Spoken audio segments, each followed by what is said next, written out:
And welcome back to Outsiders. You're with Ross Cameron, Rowan Dean, and far, far, far more importantly, the original outsider, the original Australian outsider, someone who's done more to fight political correctness than anyone in this country. Welcome to Outsiders, Pauline Hanson. Oh, that was lovely. Thank you, Rowan. Thanks for coming here today. Well, look, one of the reasons why we love Pauline is that you come to the Parliament, the public life, with some actual experience as a small business person. Oh, yes. And I know that actually before you took over the running of the fish and chip shop, you were also involved with your parents clambering over roofs and insulation and gutters. Oh, no, that was my ex-husband. Oh, right, your ex-husband. Okay, good, got that. No pink bats, I hope. Yeah. Tell us about that. Tell us about your small business career. Well, I grew up in the shop with my parents. They had a cafe, the biggest cafe at Wollongabba, Jack's Cafe. Yes. So they employed 15 staff, and at 12 years of age, I worked in the shop behind the milk counter and on a Saturday morning. Then, how much did you earn? At that stage, just a bit of pocket money. They gave us not much at all. Then we actually, when I started working at Drug Houses of Australia at 15 years of age, then one night a week I'd work in my father's shop. So I finished my job full-time from 8 till 5. Then I'd come home, quickly change in my waitress's uniform, and then work from 6 till 1 in the morning. And Dad would pay me $5, which was a lot of money then, seniors' wages. And I'd walk upstairs and Mum was still up, and Mum, there's my board. So that was my $5 board that I paid. And then at 18, I was married, and we started the first business in Brisbane, and that was making those chips. We know them now as frozen chips, but we actually used to do all the chips in the rumbler, then you'd do it all by hand, and bags, and I'm talking about these 55-kilo bags of potatoes we did. So we started that first business, and we were selling them at 8 cents a kilo to the restaurants for these chips. And I've been in a plumbing business with my husband for 9 years, doing roofing and guttering and blockages and tap rewatering. Good experience for Canberra, I would have thought, getting down and dirty with all that muck and cleaning it out. And of course on the land, and I've had cattle for 12 years, so I know that side of things. So the fish and chip shop is famous. 10 years. So you were a chip expert by the time you went into the fish and chip business. By the time watching my father all those years, and then the chip business, and then I made my own chips in the shop as well, none of the frozen stuff. The fascinating thing about the fish and chip shop was, of course, that what endeared mainstream Australia to you drove the left nuts. They couldn't handle it. They sneered at you. I remember all the lefties saying, who's this woman from a fish and chip shop? What on earth is she doing in Parliament? So they sneered at the fact that you were an ordinary Australian, which tells us more about the left than it does about you. Rowan. Yes, and because I didn't have this university degree. But the country was built on people who didn't have all these big degrees. And, you know, everyone... So you never studied gender studies and identity politics? Not interested. And it comes down to common sense, Rowan. Well, look, we should say, when Rowan talks about this sneering attitude, which in a perverse way is helping Donald Trump at the moment, his poll numbers are just going up. The more the left sneer at him, the more popular he gets. And if we went through the really big moments in the Pauline Hanson story, and we talk about the peaks and valleys, I mean, we'll touch on you getting sent to jail in what I regard as the greatest travesty of justice, one of the great travesties of justice, of one of the most embarrassing moments in the common law in Australia, but we'll get to that. But there was another moment on 60 Minutes that after your election to Parliament, as I recall, which catapulted you into the hearts of mainstream Australia when you were asked a question, you know, are you xenophobic? Yes. And you famously responded... Please explain. Please explain. Brilliant. And those two words... That's a catchphrase. That's a brand. That's advertising genius. Tell us the reaction to that moment. Well, we'd been over to Palm Island. This was the last interview because they followed me around. And this is what the media do to me all the time. They carry on as if you're a great friend of yours. They really want to give you a fair go, but they're waiting for the last minute when they can actually discredit you, make you look like a fool, an idiot.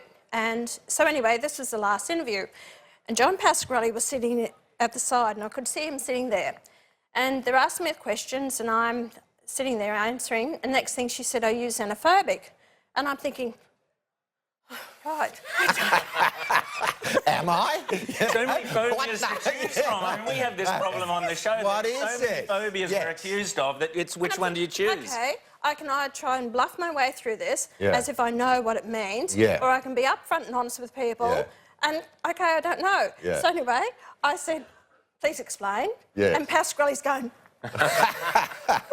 And then there was a poll that came out shortly afterwards where 82% of Australians said, "I don't know what xenophobic is Exactly. either." But you notice Pauline gets attacked, but at the Yeah. same, not the same time, but a different occasion, the Prime Minister says hyperbole instead Yes. of hyperbole, Yeah. and the left will go, "Oh, no, she Yes. just mispronounced it." Yes, So yes. it's the double standards, isn't it? There's always the double you know, standards. Ron, I don't feel embarrassed by it at all. And I say to the young ones coming through, talk to me because I'll even sign now, "Please explain," Great. Yes. Pauline Hanson. Yes. So anyway, I say, it is nothing wrong with not knowing the answer. right. It's all right to ask for a "please explain." And I see they're all using it today. Yes, Fantastic. yes. Excellent.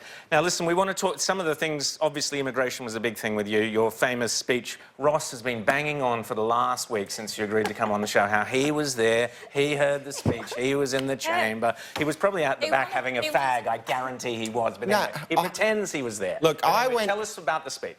I went down for Joe Hockey's maiden speech, Right. which Joe Hockey was a mate of mine, Yeah. and his speech was on, and he had absolutely packed the gallery Yeah. with the sort of Photius faction. He gave, and there was a lot of big raps on Joe, Yeah. you know, not least from Joe himself. We believe in ambition on this show. Yeah. Joe's speech finished, and they all started shuffling out of the gallery, and then the speaker said, "I call the member for Oxley, and I remind the honourable members that this is her maiden speech and the usual courtesy should be applied." How nervous were you? And then she got up, the woman, the redhead, here we go, in a moment that sort of shocked Australia. Well, it did. And I didn't go down there to think I'm going to make a big name for myself. And actually, I've got to tell you this, prior to this, Pasquarelli wrote my maiden speech. And I was sitting on it, and I was supposed to deliver it in about May, June, and it kept getting put off, and it was September when I finally delivered it. Anyway, during that period of time, I kept saying, "This isn't me, it's not me." So anyway, I then wrote my own speech, and I went into the office and I said to my secretary, Barbara, I said, "Listen, this." And she just got emotional and tears, and she said, "That's you." And I said, "Yeah." So anyway, I gave it to Pasquarelli and I said, "Clean it up." And he said, "What's this?" So I said, "This is my maiden speech." "You've got one." "No, I haven't, John. I'm the member for Oxley. This is my speech. Clean it up." So anyway, I delivered that, and I was actually, Ross, I was nervous as anything. I'll tell you what, I really was. My knees were shaking, because that's the first time I spoke in Parliament. And then when everyone got up and left the chamber, but some of them, I've got to say, some of the Libs and the Independents, Graham Campbell, Peter Andren sat there, and Paul Filing, and there was some of the National Party there as well. But I was treated as a leper in the Parliament. People didn't talk to me, and even the National Party, Deanne Kelly was told, "Don't sit beside her on the floor of Parliament because it makes her look approachable by the people sitting in the gallery." So anyway, when I delivered that speech, that apparently the phones in the members' offices and the Parliament weren't absolutely ringing off the hook. Of course. And they're asking their members for my maiden speech. So it was something I think that got people talking, Yes. and a lot of support. Well, we'll talk about immigration now. It's a good time because I remember that very well, and it was like an earthquake. It was a similar thing happened when Donald Trump spoke before he was the candidate about immigration. And the fact wasn't so much what you said, but the fact that you dared to say it. And the Yes. same with Trump. And that was the moment when the political correct structure that had been so carefully built up by the left wobbled and shook, and they could see it was shaking. That's why they demonised you. Pause. I would just say the reason why Pauline's speech was an earthquake, correctly you say, was it's not just the content but the guts to say it, but the correctness was built up by both sides. Yeah, that's true. That's very and so true. Pauline smashed through, and suddenly the Liberal Party was packing death from this little redhead from Oxley. Even when I spoke up about the inequalities in the system prior to my election, and I joined the Liberal Party in August, I was endorsed by the November, and I was thrown out in the February by John Howard 16 days outside the election. Well, actually, I said, I'm not going to be here, I'm resigning, I'm not going to be anyone's yes person. Well, then I went on and I got support from the people, and I won that election with the biggest swing in the nation at that election. Yes. The seat of Oxley, 22%. Because it had not been held by the Liberals. I mean, that was a rock-solid... I remember when the massive swing was on in Queensland, we lost every seat. Labor lost every seat except for Oxley, and that was the one you were running for. That was for Whitlam, because Bill Hayden held that seat for 27 years. And then, you know, it's a strong Labor seat. And then I came along, thrown out the Liberal Party 16 days outside and had to go as an independent. And the people around Australia rallied behind me. The thread that keeps coming back is authenticity, that you kept refusing to be what they wanted you to be and you kept being yourself. So that's terrific. And I think that's what the voters always want. That's what they like about Trump. Let's talk about immigration and what your maiden speech did. It touched on various subjects, which at the time, as I said, were shocking, but now, 20 years, 22 years, whatever it is later, are just common political themes. So the idea of immigration in Australia, is it too high? Is the rate too high? You specifically said swamped by Asians. Yes. But if you'd said swamped by immigrants or swamped by whatever, you'd still have got in trouble. The point was you were saying the immigration rate. When you came back in recently, you talked about the issue of Islam and Muslim immigrants. But that subject of immigration is now one of the major ones and could easily swing the next election. You also talked about Indigenous welfare, which that was absolutely taboo at the time. And now, of course, everyone from Warren Mundine to Jacinta Price and others are quite happy to discuss that and the problems, the pitfalls of the welfare trap that you warned about at the time. So you were, in many, many ways, foreseeing political conversations 22 years before they actually started to take place. So tell us now your thoughts on immigration. I know you've got some strong ideas on it that you're putting forward. Let's talk about those. Okay, pull back our immigration to around about 75,000 people. We need to stabilise it. 2 years ago, Why? we hit, because 2 years ago, we hit 24 million. We're now at 25 million, but 2 years ago, we were at 24 million, which was 17 years ahead of prediction. We weren't supposed to hit that till 2033. So we are growing at a rate of a city like Canberra every year. We haven't got the infrastructure in place. We haven't put in any new dams in. If we don't watch where we're heading with the roads, with schools, they're lacking schools for the kids coming through, oversizing nursing homes, you've got sewerage, you've got water, very important. Water is the biggest thing. And housing.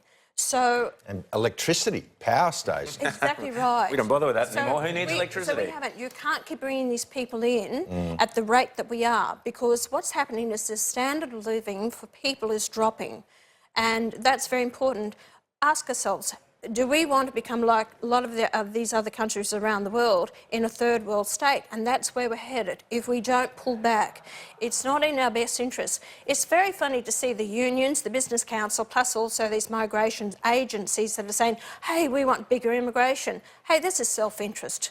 The unions want to put more people who are paying union fees. The Business Council, they sell more product. The migration agents, they're making a job out of this. They're getting paid. So the average Joe Blow out there is saying, hey, this is impacting on my standard of living life. You're waiting longer in queues to see the doctors, to see specialists, to get into hospitals, to get that operation done.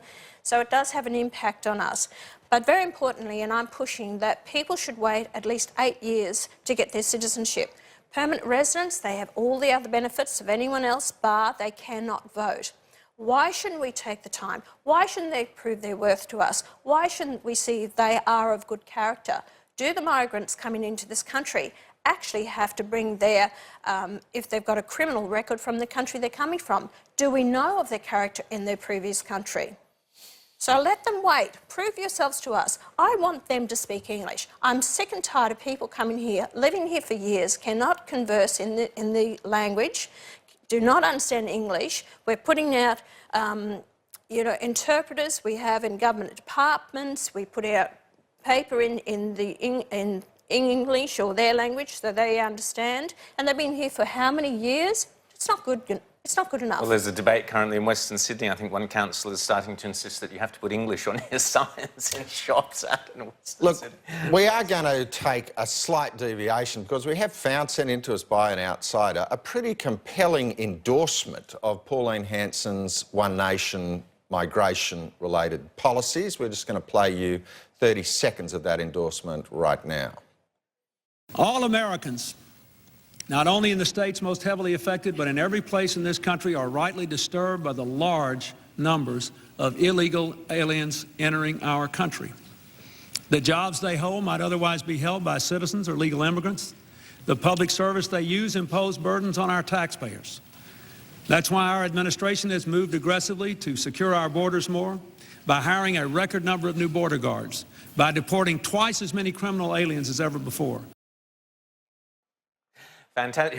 Who knew, Pauline, that Bill Clinton was such a fan? I'm sure Hillary will repeat his sentiments when she speaks in Sydney next week.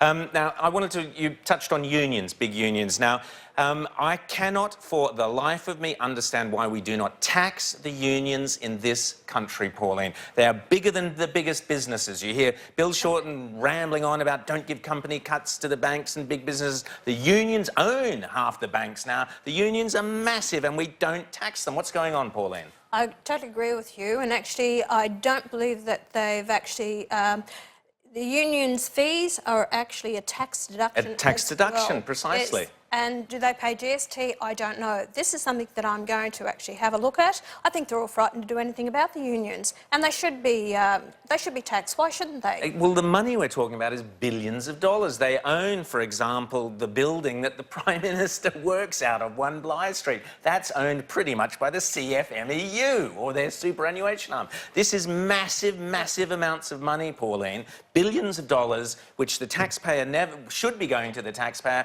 and instead little old ladies are being ripped off with their superannuation. What can you do about this in Parliament? I will take it up and I will find out what they are doing, whether they should be. And it's a question that we need to actually ask on the floor of Parliament, and I will follow that up. Rowan, I'm not against unions, and I think the country does need unions because people have been ripped off and we need a fair day's work for a fair day's pay. But the fact is, and I'm working with the Maritime Engineers Union, and their rights to actually get work on some of these ships with government jobs have actually taken away the right of these COLs and ICOLs working on ships. So we do need unions, but what I can't stand is the CFMEU. They're nothing, and I'm not talking about the union member themselves. I'm talking about the high-up ranks, all right? Yep. Right? They're nothing but thugs and bullies. And I've had him in my office, and I said to him, hang on a minute, you're no angel. And he said, no, we're right. You're right, we're not. But the whole fact is that we have to work together. There is a place for unions so people are not exploited. But do not, you don't run the country. The people have a right to an opinion, and also, the politicians, the Parliament runs the country. I don't like corruption, I don't like bullying, and they've actually are not working for their members. It's all about building this. They get the union fees, they go and back their candidates, all these union bosses who end up on the floor of Parliament. It's extraordinary. And what are they offering this country? Absolutely nothing. Actually, and in many countries you're not allowed to have unions involved so closely with political parties. Just very quickly before we run out of time, climate change. Now, you're the great white hope of the side on climate change. You had Malcolm in the Parliament before, and terrifically strong, calling out the global climate change, global warming hoax for what it is. How can you help Australians out there who are being ripped off by these mad electricity prices that even the Liberal Party can't seem to see how ridiculous they are being? What can you do as the one party, along with Corey Bernardi, who seem to understand the danger that this climate change mythology is giving, causing for ordinary Australians? Yes, this is all the political parties, whether you're Labor or whether you're Liberal, or coalition, are actually leaning to pick up the Greens votes and the left. And this has been a push to an agenda around the world. People don't understand climate change and they're emotional about the earth. They say, oh, it's going to burn up, and that's not the case. Scientists who have seen a life, they're a passion for science, have seen themselves as it's a professional poverty. They've been taken up by these organisations, and a lot of them, their research has not been proven. They've actually made their estimations but it's on false information which has been picked up and delivered to the people. We need to put together a legitimate research group of scientists that will actually then go out and have a good research into all this information and tell the people the truth, because we've been hoodwinked over this. We are not, the waters are not rising, the earth is not, the temperature's not changing, because go back and figures, understand it, they were exactly the same as what they were years ago. The Great Barrier Reef is not dying. It's been what's been happening for years, and we say the waters are actually killing the coral. Coral bleaching is because the effects of the coral itself and the symbionts that are in it. If you look at the water temperatures here on the Great Barrier Reef, the water temperatures up around Indonesia and the equator are a lot higher than us here. Exactly. And the coral is growing there a lot faster, so it grows in warmer temperature. And the chief scientist himself, Alan Finkel, said that it doesn't matter what Australians do, we can make no difference to the global temperature. So fish and chip shop owners whose electricity bills are going through the roof, and the guy with the fish a cooling system that's can't afford to pay for it. More coal-fired power stations. What are you going to do for them? We have to go for that, all right? You've got 1,600 being built around the world at the moment, 700 in China, you've got Indonesia, you've got other countries, Germany, they're actually building them. So there are different emissions, lower emissions that are coming out of it. They have the base power. This whole thing about wind and solar power cannot generate. We don't have the technology, so we're destroying our own industries, manufacturing and businesses. And I'll give you a case in point. One business that makes springs, 55 people, employs 50 countries around the world. He makes his springs. He's actually now at $320,000 a year, $350,000 a year electricity. He's put $1.2 million worth of solar panels on his roof. By 2020, the changes in electricity is going to go up to $553,000 for his electricity by 2020. Well, look, I think we're... I'm not sure how much time we've got. We're out of time. We're out of time. I'm going to ask you to finish with one more thing about Pauline. And we're hoping for a reconciliation between North and South Korea. I was impressed by the fact that you invited Tony Abbott to launch your book after he had been the principal instigator and prosecutor of a cause which falsely put you in jail. We all make mistakes, but tell us your attitude towards forgiveness. Ross, it's very important to me in the job that I do, and I feel very honoured to be a senator and a representative for the people. And I've actually, when Kevin Rudd was in there and Julia Gillard, I thought they're destroying the country, and Tony Abbott was running. So I sent him an email and I wished him all the best in that election. He sent me a nice reply. After I won my seat, Tony rang me up and he congratulated me on my win. Sometimes you've got to put the past in the past. It's no good feeling, wallowing in your own self-pity or feeling sorry for yourself. He has a job to do, I have a job to do. So anyway, we are now, we talk about different issues. We're there to represent the people, and I'm not going to remain bitter, and I don't remain bitter over this. And I think that this country is more important to me, that you've got to work together for the future. Fantastic. Well, this is why we love Pauline Hanson. 62% of Australians, 3 months after Pauline was elected, said, I agree with some parts of what Pauline Hanson says. And But Ross, what political party do you agree with everything they say? Exactly. You don't. Exactly. But they'll get honesty out of me. Amen, sis. Always. Thank you so much for being so honest with us today, Pauline. It's been fantastic to have you on Outsiders. Thank you so much, Pauline. And we'll be back in a tick after this short break.